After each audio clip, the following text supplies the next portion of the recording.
जय हिंद। आज class 10th का बायोलॉजी से आनुवंशिकता एवं जैव विकास स्टार्ट हो चुके हैं। पार्ट 1 दे चुका हूं मैं पीछे, और आज जो है पार्ट 2 जाएंगे। पार्ट 2 का ये है, आप लोग देख सकते हैं क्या कह रहा है। क्वेश्चन है कि जेनेटिक्स क्या है। जेनेटिक्स क्या है, इसको हम आनुवंशिकी कहते हैं। क्या कहते हैं? आनुवंशिकी कहते हैं। क्वेश्चन कर रहा है जेनेटिक्स क्या है। क्या कह रहा है? जेनेटिक्स क्या है, आनुवंशिक क्या है, ये बताने के लिए कह रहा है। तो हम लोग यहाँ बताए हुए हैं। कह रहा आनुवंशिकता एवं विभिन्नता। आनुवंशिकता भी हम पढ़ चुके हैं, विभिन्नता किसे कहते हैं वो भी पढ़ चुके हैं ना। तो आनुवंशिकता और विभिन्नता का अध्ययन मतलब किस में होगा? आनुवंशिकता और विभिन्नता का ज्ञान किस में होगा? विज्ञान में होगा, जिसको हम क्या कहेंगे? जीव विज्ञान कहेंगे। उसकी एक विशेष शाखा होती है। क्या होता है?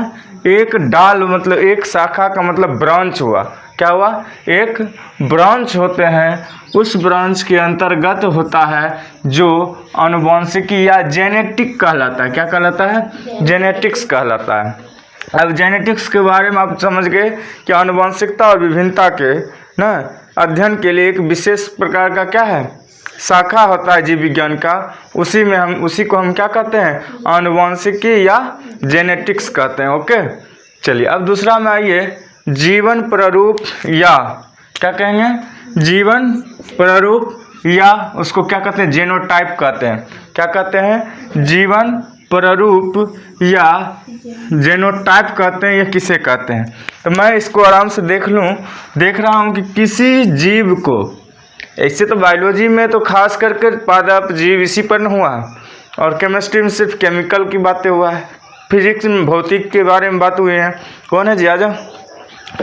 ठीक, तो किसी जीव की जीन जो होता है, जीन का जो संरचना होता है, जिसको मैं जेनेटिक्स कॉन्स्टिट्यूशन कहता हूँ।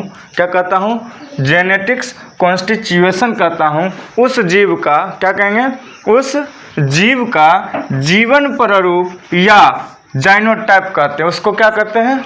उस जीव को क्या कहते हैं? उसको जीनोटाइप या क्या कहता हूँ? जीवन प्रारूप का, सॉरी जीन प्रारूप कहता हूँ। क्या कहता हूँ? जीन प्रारूप कहता हूँ। अब नेक्स्ट देखूँ, कह रहा है इसमें क्या क्या होता है।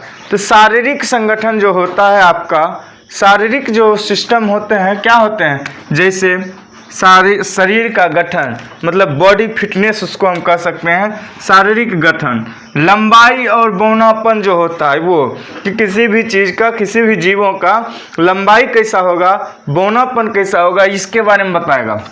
त्वचा का रंग या त्वचा, किसी आनुवंशिकी के कारण किसी का मोटा पतला त्वचा हो सकते हैं। किसी का देखेंगे त्वचा क्या होता होगा? मोटा होता होगा। किसी का त्वचा पतला होता होगा, कोमल। किसी को हाथ मिलाइएगा थोड़ा कठोर बुझाएगा, किसी को लगाइएगा तो कोमल लगेगा ना। हालांकि लड़कियों को हाथ कोमल रहता है, किस लिए? क्योंकि उसको बनावट में क्या है? त्वचा का क्या कर दिया? कोमल दे दिया। वही लड़का का क्या रहता है? थोड़ा उससे क्या रहता है? कठोर रहता है। अब देखिए बालों में क्या कर रहा है? बाल का जो होता है रंग का भी कुछ डिफरेंस होता है। अब इसमें क्या होता है? किसी का बाल बहुत ही काला टाइप का होता है, किसी को हल्का उसका रंग फीका टाइप का रहता है, किसी को तो कभी कभी देखे होंगे सिर्फ उजला ही उजला बाल है, बिना पकने के बाद भी वो दूसरे टाइप का बाल लगता है। तो ये भी आनुवंशिकी गुण के कारण होता है। ठीक, अब इसके मैं आगे चलता हूँ।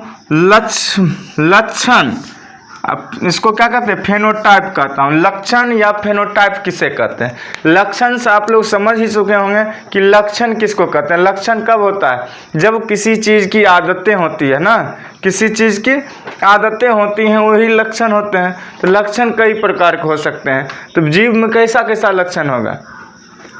जीव में कुछ आनुवंशिकी लक्षण होगा, जैसे उसके माता पिता यानी उसका जो जनक होंगे ना, उस जनक के आधार पर थोड़ा बहुत कुछ न कुछ उसमें क्या रहता है? अंश रहता ही, उसी को आनुवंशिक भी कहते हैं। यहाँ कह रहा है जीन प्रारूप, जीन के द्वारा ही जनक का क्या होता है? विकास होता है। तो जीन प्रारूप और साथ साथ वातावरण के अनुरूप भी क्या होता है? लक्षण में परिवर्तन आ जाता है। किसके बारे में? वातावरणीय दशाओं द्वारा निर्धारित वैसे आनुवंशिक लक्षण या विशेषक क्या कहेंगे, लक्षण या विशेषक जो स्पष्ट रूप से दिखाई दे, क्या दे, स्पष्ट रूप से दिखाई दे, उसी को मैं क्या कहता हूँ, लक्षण प्रारूप या फेनोटाइप कहता हूँ। क्या कहता हूँ, लक्षण प्रारूप या फेनोटाइप कहता हूँ। अब हम लोग समझ गए हैं फेनोटाइप किसे कहते हैं और किसको जेनोटाइप किसे कहते हैं। तो जीन के जितना भी मतलब जीन जो होता है जीवों में गुणों के जिस आधार से दशाओं के बारे में बताया, लक्षण में क्या बताया, सो देखिए वातावरणीय दशा, वातावरण जहाँ रहेगा, जिस एरिया में, जिस जगह पर जैसा पोजीशन रहेगा वही न हुआ। जीवों के कुछ विशिष्ट जो होता है ना गुण होता है ना, उसी को ना वातावरणीय दशा कहते हैं। या उसी को क्या करता हूँ, जैसे अभी आपका माहौल कैसा है, कहीं कहीं सर्द ठंड जगह है, जैसे कश्मीर में देखिए क्या होगा, वहाँ सर्दी ठंडी रहता है ज़्यादा ना, कहीं वैसा जगह जाइए गर्मी रहता है। अभी देखिए बिहार में सिर्फ बारिश ही बारिश हो रही है, दिल्ली में बारिश हुआ ही नहीं, अर्थात क्या वहाँ धूप हो रहा है, गर्मी बहुत पड़ रहा है। तो यही क्या होता है, वातावरण के अनुकूल भी क्या होता है, उसमें चेंजिंग हो सकते हैं। आनुवांशिकता और उसके विभिन्नता के बारे में कुछ पढ़ चुके हैं। अब जो है मेंडल के आनुवांशिकता के नियम पर चलेंगे। किसके नाम पर, मेंडल के आनुवांशिकता नियम। आप लोग को फिर से मैं पुनः बता दूं, क्लास 10th का बायोलॉजी है और अभी जो चलेंगे मेंडल के क्या बोलेंगे, आनुवांशिकता के नियम पर चलूँगा। और मैं बता दूं मेंडल का जो डेट ऑफ बर्थ है मुझे पूर्ण नहीं पता है, लेकिन 1822 में उनका जन्म हुआ था और 84 में उनका क्या हो गया था, डेड। बॉर्न 1822 में और डेड कितना, 84 में। बॉर्न कितना में, 1822 में, और डेड मौत कितनी, 84 में, 1884 ईस्वी में। उनका जो जन्म हुआ था, पूरा नाम था, क्या नाम था, ग्रेगर जॉन मेंडल। क्या नाम था, ग्रेगर जॉन मेंडल, जिनका जन्म कितना हुआ था, 1822 में और मृत्यु हो गई थी 1884 में। वो जगह का नाम था, देश का नाम था ऑस्ट्रिया। क्या नाम था, ऑस्ट्रिया। और जगह का नाम था ब्रून। क्या नाम था, ब्रून नामक स्थान पर उनका जन्म हुआ। वो जो थे ईसाई के मठ में, क्या थे, ईसाई के मठ में क्या कहलाते थे, ईसाई के मठ में जो भी रहते हैं उसे पादरी कहते हैं। क्या कहते हैं, पादरी कहते हैं। जो हिंदू में रहते हैं उसे ठाकुरबाड़ी में अगर जो रहते हैं उसे क्या कहते हैं, महंत कहते हैं। उसी तरह यहाँ क्या कहते हैं, पादरी कहते थे। किसको, ईसाई के मठ में जो रहते थे वो। इन्होंने अपने जीवन में, वैज्ञानिक जीवन काल में इन्होंने क्या किया, कुछ रिसर्च किए। क्या किया, कुछ रिसर्च किए। उसमें क्या लिखा था, आधुनिक आनुवांशिकी की नींव डाली। उसमें क्या किया, आधुनिक जो अभी जो आधुनिक नया पर जो है आनुवांशिकी का जो नींव था वो डाले। और जिन्हें हम लोग क्या कहते हैं, अपने वैज्ञानिक आधुनिक आनुवांशिकी की नींव डाली, इसलिए इन्हें क्या कहते हैं, आनुवांशिकी का पिता, फादर ऑफ जेनेटिक्स कहा जाता है। किनको, ग्रेगर जॉन मेंडल को। किसको, ग्रेगर जॉन मेंडल को क्या कहा जाएगा, फादर ऑफ जेनेटिक। मैंने जेनेटिक के बारे में भी तुरंत पढ़ा था, आनुवांशिकी किसे कहते हैं। तो हम लोग समझ गए कि इन्हें किस लिए कहा गया, किसी भी चीज़ का भले उसका प्रतिपादित कोई कुछ करे बाद में कुछ करे उससे कोई मायने नहीं रखता है, लेकिन जिस चीज़ का स्टार्टिंग पॉइंट कोई भी दे दिया उसका जनक वही देगा। क्या होगा, अब मान लो एक माता अपने या पिता अपने बच्चों को जन्म दिया, सिर्फ जन्म दे दिया, भले वो बाद में एसपी बना, डीएम बना, कलेक्टर बना, लेकिन जन्मदाता किसको कहा जाएगा, माता पिता जिनका होगा जो होंगे वो ना, भले पाले पोसे कोई उससे कोई मतलब नहीं है। तो वही जो पहला बार कुछ नींव डाल दिया उसे क्या कहेंगे, जनक कहते हैं, फादर ऑफ जेनेटिक्स कहते हैं। उन्होंने क्या किया था, पौधों में क्या किया था, रिसर्च करना शुरू किया था, परीक्षण करना शुरू किया था। वो क्या किए थे, मटर का पौधा लिया। क्या लिया, मटर का पौधा लिए। उनको क्या था कि मटर के पौधा में 1866 ईस्वी में, कब, 1866 ईस्वी में कुछ इस तरह से आनुवांशिकी गुण का पता लगाए थे जो एनुअल प्रोसीडिंग्स ना of the natural history society of born इसमें क्या कर दिया गया था, प्रकाशित किया गया था। किसके, मटर के पौधों के बारे में, आनुवंशिकी गुण के बारे में क्या किया गया था, 1866 ईस्वी में, 1866 ईस्वी में प्रकाशित किया गया था। कि कौन सा बुक में, देख लीजिए यहाँ से, annual proceedings of the natural history society of burn. Clear. तो इसमें क्या पता चला, प्रकाशित तो कर दिया गया, लेकिन वहाँ क्या हुआ, उस वक्त क्या कर दिया, उस पर कोई ध्यान नहीं दिया गया। लेकिन जब 1900 ईस्वी में उनकी मृत्यु हो गई, मतलब 34 साल के बाद, कितने साल के बाद, 34 वर्षों के बाद, सालों के बाद क्या हुआ, उनकी मृत्यु होने के बाद जो है 1900 ईस्वी में क्या हुआ, 1900 ईस्वी में लोग उस पर नज़र डाले। लोग क्या, मतलब उस विभाग के जो भी होंगे क्या हुआ, उस पर नज़र डाले, और तब इनकी मान्यता मिली। किसके, प्रयोगों के निष्कर्ष की वैज्ञानिकों द्वारा क्या हुआ, इसके मान्यता प्राप्त हो गए कि हाँ, मटर का पौधा में आनुवंशिक गुण जो है वो आधुनिक में आता है। मेंडल ने अपने प्रयोगों के लिए बगीचे में उगने वाले, मतलब एक बगीचा होता है ना, जहाँ गार्डन उर्डन कहते हो, या घर के आगे में या पीछे में लोग बनाते हैं शौक से, उस गार्डन में क्या किया था उसने, कौन, मेंडल ने अपने प्रयोगों के लिए बगीचे में उगने वाले साधारण मटर के पौधा को क्या कर दिया, पौधों का चयन किया। मतलब मटर का पौधा जितना भी था उसमें साधारण को निकाला और इसमें से ध्यान दिया, क्या ध्यान दिया कि मटर के पौधों के गुण स्पष्ट तथा क्या होंगे, विपरीत लक्षणों वाले होते हैं। मटर का पौधा क्या होता है, स्पष्ट होता है, और कैसा होता है, विपरीत लक्षण वाले होते हैं। जैसे लंबा पौधा होता है ना, क्या होगा, लंबा पौधा हुआ, कैसा पौधा हुआ, लंबा पौधा अगर जो हुआ उसका कैसा होगा, और बौना पौधा है तो उसका कैसा होगा, इसके बारे में वो निष्कर्ष निकाला। तो गोलाकार बीज तथा झुर्रीदार बीज, पीले रंग वाले बीज तथा हरे रंग वाले बीज इत्यादि। उन्होंने कहा लंबा है या बौना है, क्या कहा, लंबा हो या बौना हो। उसके बाद क्या था, झुर्रीदार, झुर्रीदार गोलाकार, पीला हो या कैसा हो, हरा हो। इस सभी का जो है उन्होंने क्या कर दिया, मकसद निकालने के लिए, प्रयोग करने के लिए क्या कर दिए, तैयार हो गए। अपने प्रयोग में मेंडल ने विपरीत, क्या कहा, विपरीत लक्षण वाले गुण जैसे लंबे तथा बौने पौधे जो होते हैं उनके जितने भी हुआ सब पर ये क्या कर दिए, विचार करना शुरू कर दिया। लंबा हो, बौना हो, झुर्रीदार हो, गोलाकार हो, पीला हो या हरा। मटर देखे होंगे, पीला मटर भी देखे होंगे, उजला मटर देखे होंगे, हरा मटर देखे होंगे, देखे हैं मटर कई प्रकार के देखे होंगे आप लोग ना। कभी हरा मटर देखते होंगे, कहीं मार्केट में उजला भी मटर देखते हैं, कहीं पीलो मटर देखते हैं, सही बात।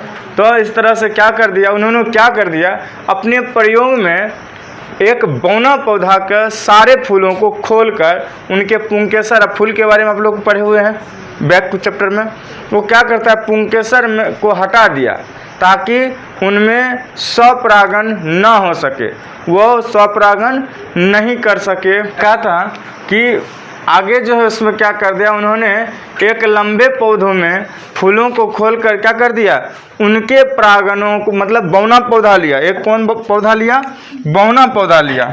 बौना पौधा लेने के पुंकेसर को हटा दिया, जिससे क्या होगा, स्वपरागण क्या हो, ना हो, स्वपरागण ना हो। उसके बाद उन्होंने क्या कर दिया, दूसरा पौधा लेकर लंबा पौधा लिया, क्या लिया, लंबा पौधा लेकर उसमें क्या कर दिया, उसका जो परागण होता है, परागकण के बिना तो पौधा जो क्या होता है, अपना दूसरा जनक को तैयार कर नहीं सकता है। तो इसलिए वो निकाल कर बौने पौधे के फूलों के बढ़ती कागरों में दे दिए, जहाँ से निषेचन होता है पर गिरा दिया। विपरीत गुण, मतलब लंबे और बौने विपरीत गुण वाले इन दोनों जनक पौधों को मेंडल ने जनक पीढ़ी कहा तथा इन्हें पी अक्षर से इंगित किया। ये जब लंबा और बौना दोनों का जब क्रिया कर दिया, इसे क्या कह दिया, इसका नाम क्या दे दिया, जनक पीढ़ी। क्या कहेंगे, जनक पीढ़ी कहा गया।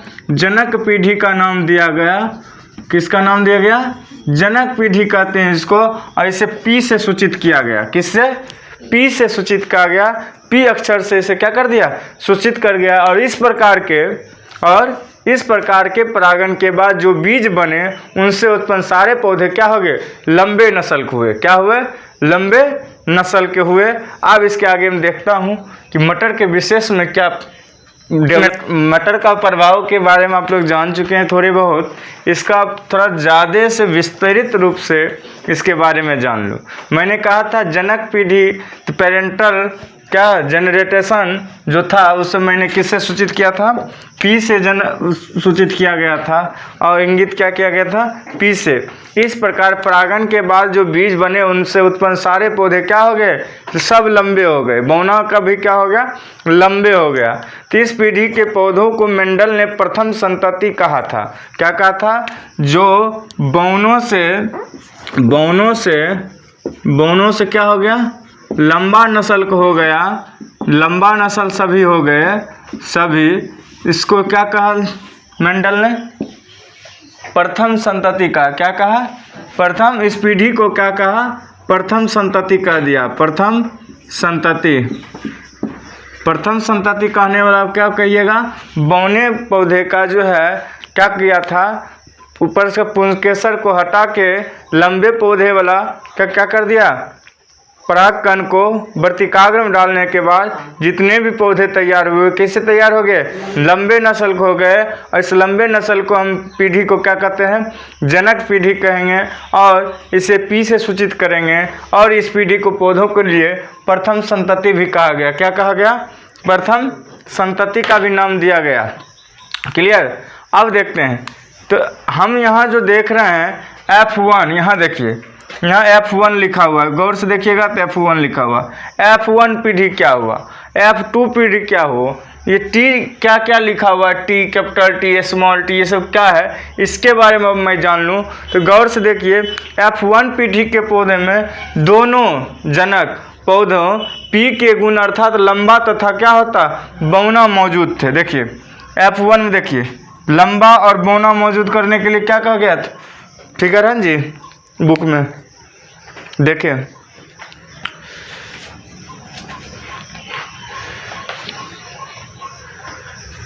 ठीक, लीजिए क्या कहा था, लंबा और बौना के बारे में बताया गया था। या तो लंबा हो सकता है या बौना हो सकता है। इसके आगे जो चलने वाले हैं, लंबे कैसे हुआ, लंबेपन गुण वाले बौने पर अधिक प्रभावी तथा अतः ये भी बोल सकते हैं बौनेपन का गुण जो है लंबे पर प्रभावी होना कैसा होगा, सो देखते हैं। तो प्रभावी गुण जैसे लंबाई को मेंडल ने क्या कहा, लंबाई वाला को क्या कहा उसने, टी कैपिटल में क्या कहा, कैपिटल टी। तथा इसके विपरीत लक्षण बौनेपन वाले अप्रभावी है, तो उन्होंने टी अक्षर से सूचित किया। बौनापन को किससे सूचित किया, बौनापन को स्मॉल टी से। अब यहाँ देखिए कैपिटल टी और स्मॉल टी के बारे में समझ में आ रही है, आ रहे हैं ना, क्योंकि कैपिटल टी जहाँ जहाँ है वहाँ देखिए लंबा दिया हुआ है। यहाँ देखिए अब सर कैपिटल और स्मॉल दोनों है, इस कैसे हुआ, इसके बारे में भी अभी पढ़ लेंगे तुरंत।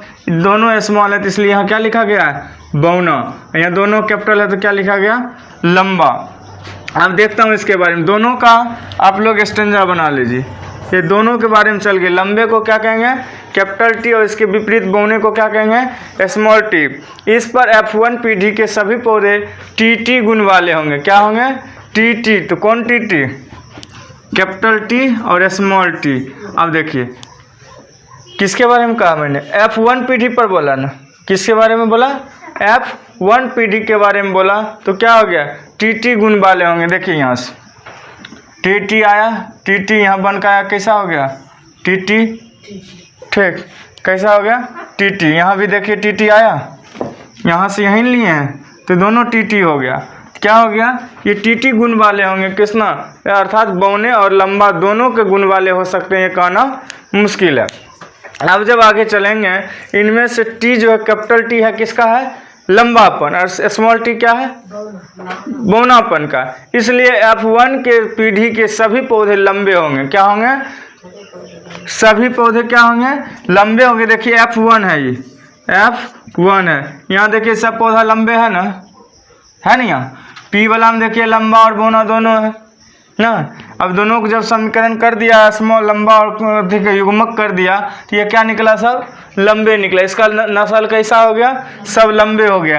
अब इसका जब नस्ल जब लंबे हुआ तो ये सब क्या निकले, लंबे निकल गया। क्या निकला, लंब निकला। लेकिन एक बात है यहाँ पर, दोनों जनक को क्या कर रहा है, दोनों जनक लंबा और बौना दोनों जनक के पौधे जो होते हैं शुद्ध रूप से लंबे तथा बौने थे, इसलिए शुद्ध लंबे पौधे जो होते हैं क्या होंगे, टीटी होंगे। क्या होंगे, कैपिटल टीटी होंगे। क्या होंगे, कहीं लिखे हैं, यहाँ लिखा हुआ है पी में, क्या हुआ, टीटी होंगे। मतलब कैपिटल टी अर्थात दोनों लंबे का अथी कर रहे हैं।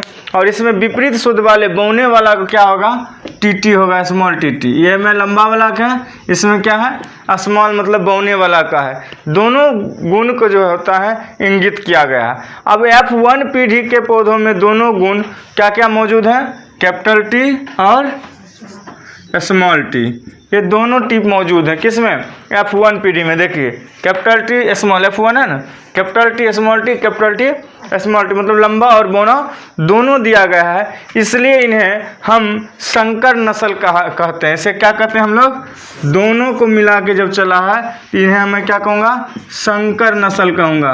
क्या नस्ल, संकर नस्ल कहूँगा मैं।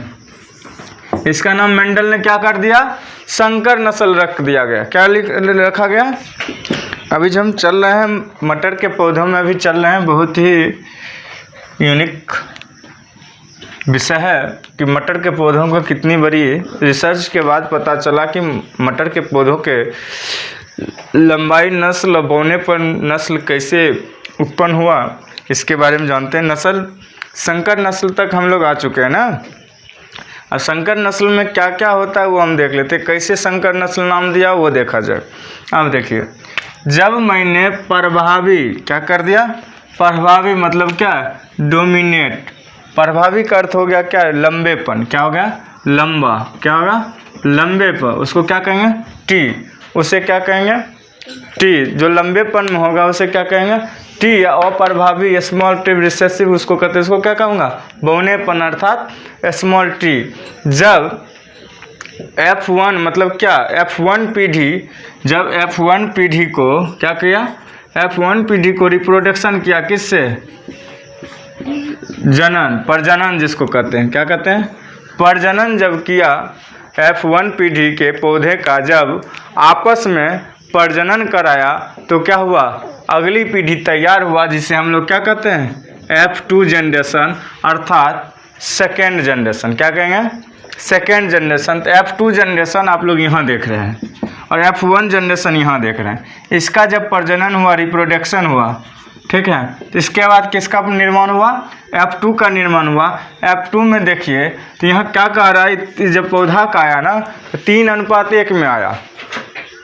अगर जो 100 पौधा या 100 पौधा हुआ तो 3 हिस्स जो हुआ क्या हो गया, लंबेपन आया, और 1 हिस्स क्या हो गया, बौनेपन आया। क्या हो गया, 3 हिस्स लंबेपन और 1 हिस्स बौनेपन। इसको मैं क्या कहूँगा, लंबाई, ठीक, इसको बौना। अर्थात इसका अनुपात क्या देख रहे हैं, 3:1 में आ रहा है। किस में आ रहा है, 3:1 में आ रहा है। अब हम देखते हैं कि कुल पौधों में, मतलब 100 का पौधा लिया, कितना परसेंट, 100%। कितना परसेंट लिया मैंने, 100% में क्या हो गया, बढ़िया से देखिए यहाँ क्या लिखा हुआ है। 100% में 75% क्या हो गया, लंबा। क्या हो गया, 75% पौधा कितना कैसा हो गया, लंबा।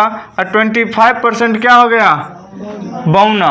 अर्थात ये कितना हुआ, 3 भागा क्या हो गया, लंबा हो गया, और 1 भागा कैसा हो गया, बौना। तो इसी के आधार पर मैंने क्या लिखा, इसका 3:1। अब इसको देखें, लंबे 25% पौधों में क्या कहा, अब लंबा जो था 25%, 25% पौधा जो F2 जनरेशन में था, उसका 100% में क्या होता है, ये हटाना पड़ेगा ना, ये पीछे वाला लक्षण रूपी अनुपात, यही इसी को कहेंगे। लक्षण मतलब क्या हुआ, बौना ना और लंबा, यही लक्षण होगा, ठीक। अब क्या हुआ, F2 जनरेशन में कुल 100% का था।